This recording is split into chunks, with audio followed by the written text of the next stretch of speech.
half the time. Oh.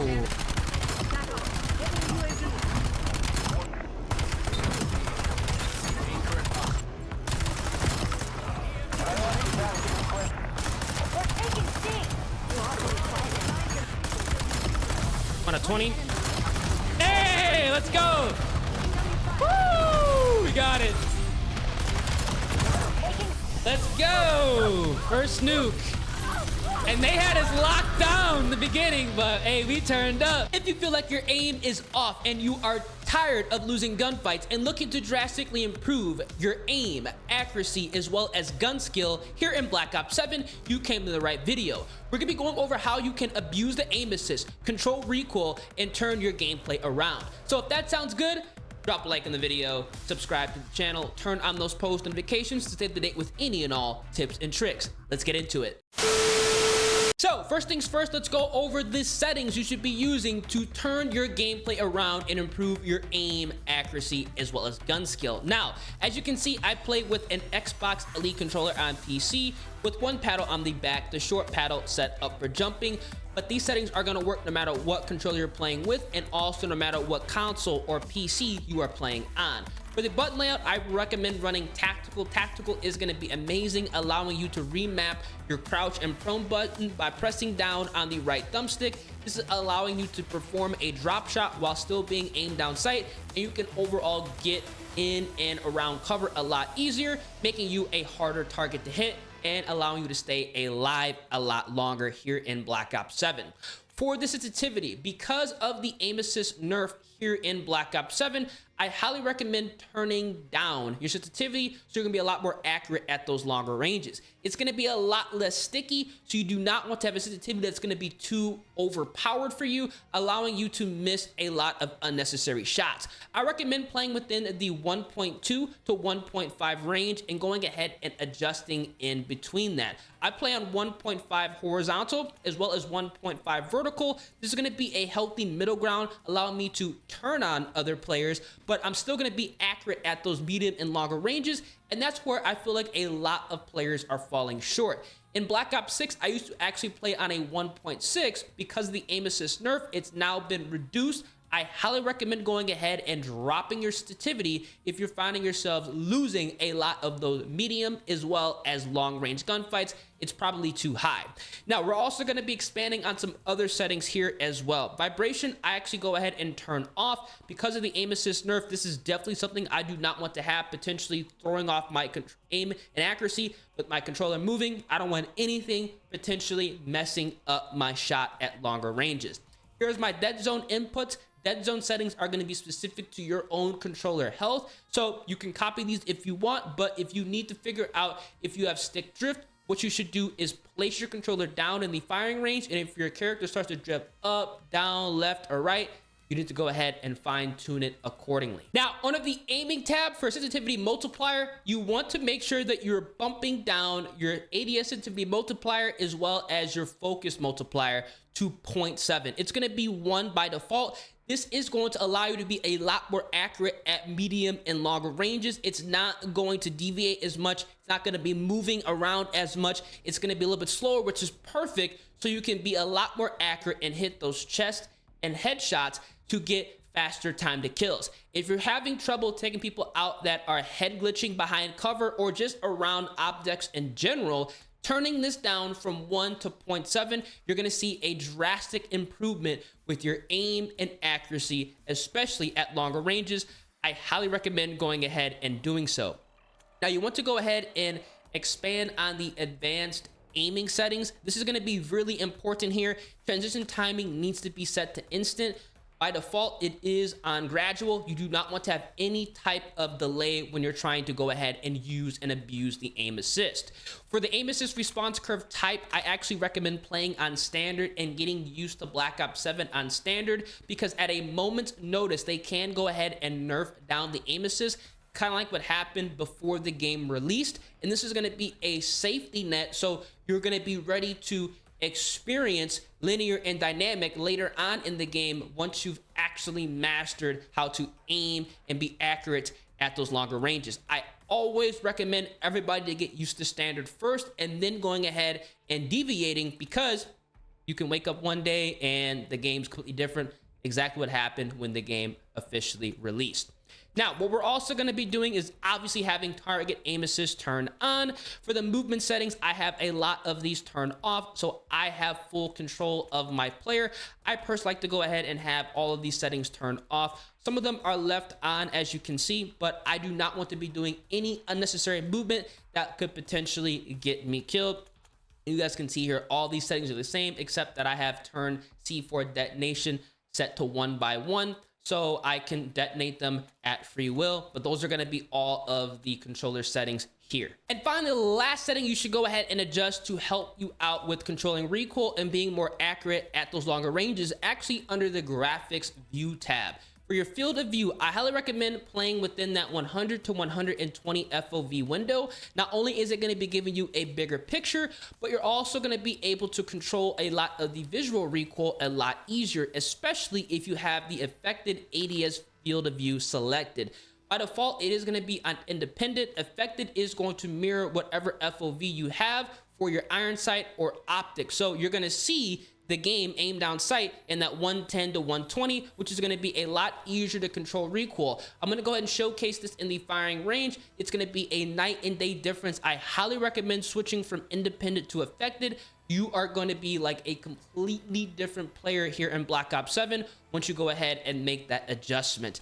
Also, definitely turn off world motion blur as well as weapon motion blur. These are going to be giving you a very annoying and disgusting kind of haze and fogginess on your screen, which not only is going to be difficult to see enemies, but at longer ranges, you best believe you're going to be missing your shots if you can't see everything properly. So make sure these are turned off. Let's go ahead and break down how to control recoil in the firing range. Now, as you can see, I'm using a DS20 Mirage with 0 attachments on it. No attachments that are going to be controlling the recoil. A lot of players in Black Ops 7, they aim down sight at a target and they just hold down the trigger and they do not do anything else. They just let the recoil take over, and guns can obviously be difficult to use. At longer ranges, it's going to be almost impossible to people out if you are following this strategy. Literally just holding on the trigger and just shooting. This is exactly what you do not want to do. Now, I want to showcase the recoil after doing my little method. As you can see, it's going to be a lot easier to control. The gun is not kicking nearly as much vertically, and it's going to be obviously easier to control this weapon when you are running attachments that are going to be controlling recoil. What you want to do while you're firing, you want to go ahead and pull down on your right thumbstick ever so slightly. It's going to take a little bit of getting used to, literally pulling down on your right thumbstick ever so slightly. When you do that, you're going to counteract a lot of the vertical and even some of the horizontal recoil here in Black Ops 7. This is going to work for every single Call of Duty game, and it's going to be a game changer when trying to outgun players at longer ranges. Now, again, I'm using a weapon with no recoil controlling attachments on it. When you select recoil controlling attachments, it's going to be even easier to use. So definitely keep that in mind. Remember to pull down on the right thumbstick as you are firing ever so slightly, and you're going to be able to drastically change how you play the game and control the recoil a lot better.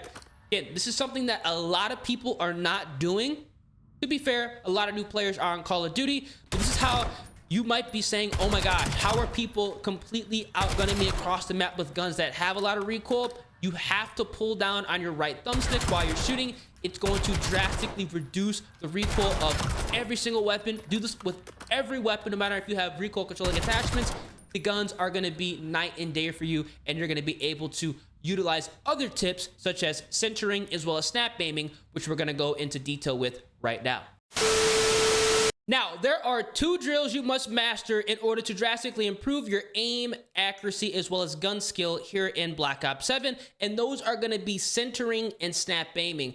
Crucial to outgunning players very easily at those close, medium, as well as longer ranges. I recommend jumping into a private match against recruit bots on your favorite map to practice this. So when you actually jump into a multiplayer match, it's going to be second nature and you're going to be frying lobbies. Now, you want to make sure that the center dot this white dot is going to be pointed toward an area that you think enemies are going to be coming toward. This is what centering is, because that white dot is what is going to lock in essentially on the aim assist. Your gun is going to immediately lock in, zoom into that area, and that's where the aim assist is going to pull here in Black Ops 7. Rotational aim assist has been nerfed down significantly, so players that are crossing your screen fast at close range, the game isn't going to automatically lock on for you as easy as it would in previous CODs. You're going to have to do it yourself in Black Ops 7.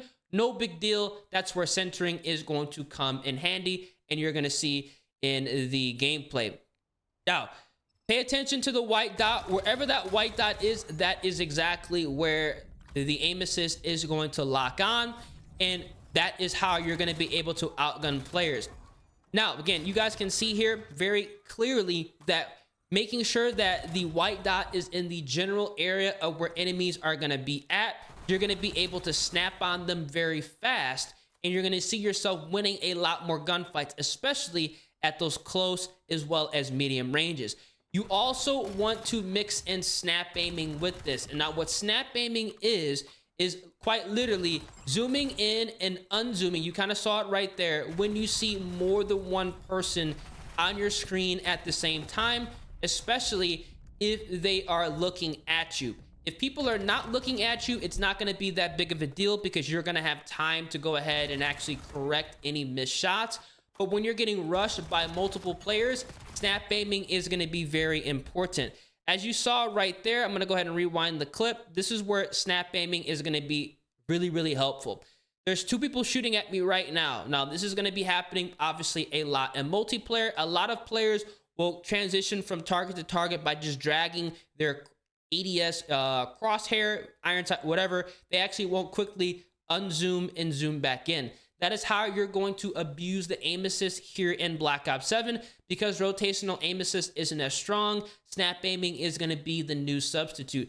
That's exactly why when you see here, when I snap back on target, it's instantly on the next target. You don't have to manually drag it. That's the game doing everything for you. That is a tip that a lot of people do not utilize, and they're wondering why they're losing gunfights at those close and medium ranges. This also works at long range. Obviously, here in Black Ops 7, it is going to be a little bit difficult because aim assist has been nerfed. You're going to have to really master centering and snap aiming in order to take your gunplay to the next level. Now, again, there's going to be a couple of other clips in the gameplay showcasing centering and snap aiming right there, making sure that white dot is at the center of your screen at all times. You have to do this. Now, right here, perfect example of centering. When there are multiple targets on the screen, this is going to be even easier to do. You guys saw that I quickly zoomed in and zoomed out. It's automatically going to lock on to the next players, and you're going to be able to get some kills very fast. I'm going to go ahead and rewind. You guys can see I didn't stay locked in. I unzoomed and zoomed in, and it was able to lock on those 4 players, and I was able to take them out very, very easily. This is how you can use and abuse the aim assist as well as control recoil here in Black Ops 7. If you found this video helpful and you drastically improve your aim, accuracy, as well as gun skill, feel free, drop a like on the vid, subscribe to the channel, turn on those post notifications, and if you use any of my settings and start tearing it up, come back to this video and let me know down in the comment section your best gameplay. It's been your boy Ears. I'm gonna catch you guys in the next one. Deuces.